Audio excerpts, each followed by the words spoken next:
Are gas स्थिरांक, T ताप के साथ, ए आयनीय गुणांक है। अब देखो इस समीकरण को कैसे सॉल्व करें। दोनों तरफ लॉग लो, दोनों पक्षों का लॉग लेने पर, लॉग लेंगे अपन तो यहाँ पे लॉग के, यहाँ पे लॉग, ये कितना आया a इंटू की पावर माइनस ए अपॉन आर टी। अब देखो यहाँ पे हमने एक क्वेश्चन में एक फॉर्मूला पढ़ा था, log m into n equal to क्या होता है, log m प्लस के log n। इसी को फॉलो करेंगे अपन, log k equal to log m की जगह क्या a प्लस log e की पावर माइनस ए बटे आर टी, ये हमारा पहला फॉर्मूला। अब देखो यहाँ भी है log m की पावर n, तो इसके लिए सेकंड फॉर्मूला m की पावर n log m। अब इसको करो, log k equal to log a, ये आगे आ गया माइनस ए upon R T log e।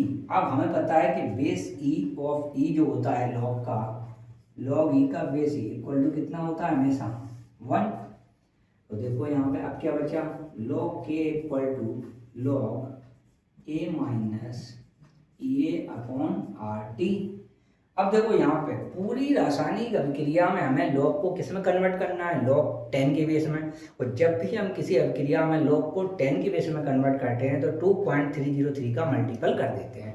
इसको भी अपन करेंगे, तो इसके लिए अपन क्या करेंगे, लघु गुणक जो है का आधार 10 लेने पर, जब अपन ने 10 लिया तो तुरंत पलट गया, कितना हो गया 2.303 log बेस 10 के, यहाँ भी 2303 log 10 के माइनस ए अपॉन आर टी। अब देखो यहाँ पे, यहाँ 2.303 है, यहाँ पे नहीं, तो अपन क्या करेंगे 2.303 का क्या कर देंगे, डिवाइड कर देंगे।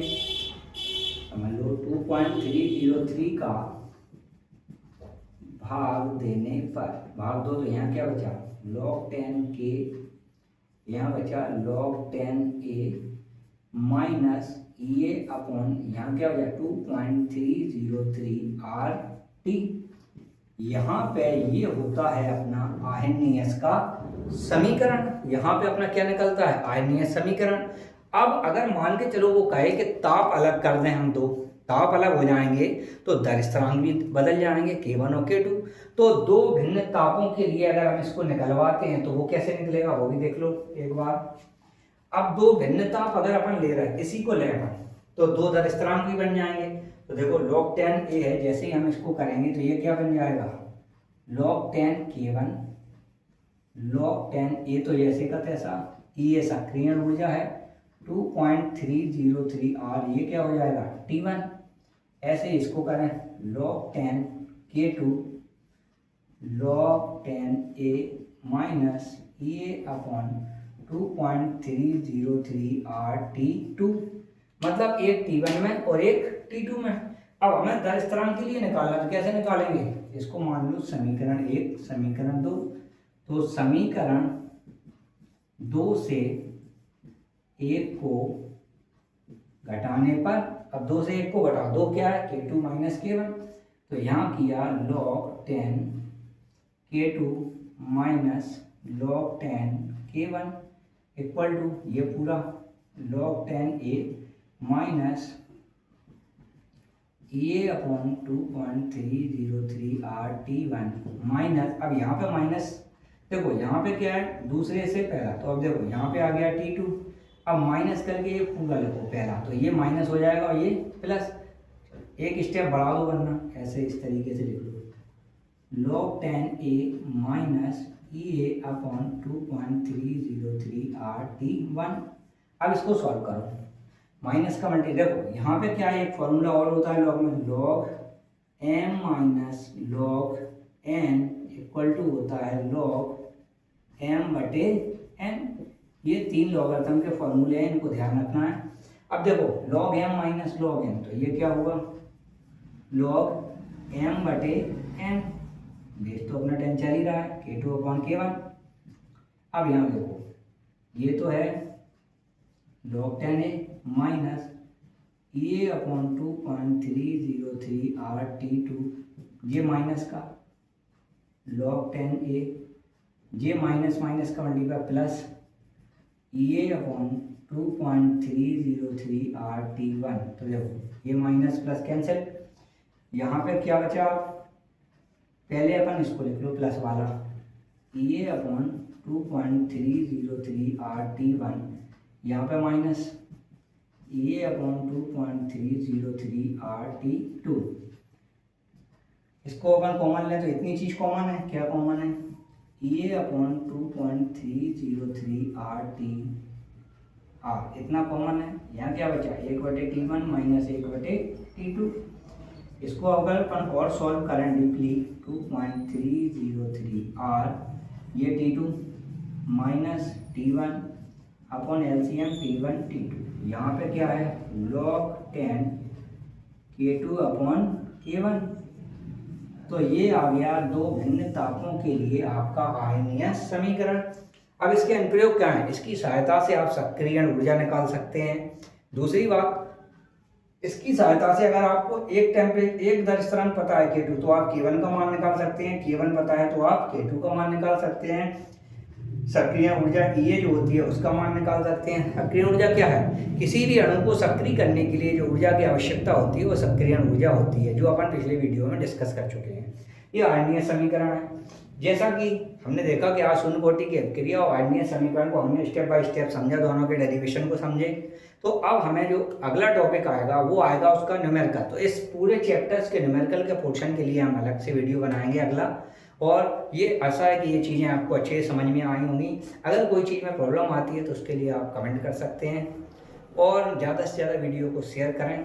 धन्यवाद। माँ पिता कोचिंग क्लासेस आपके उज्जवल भविष्य की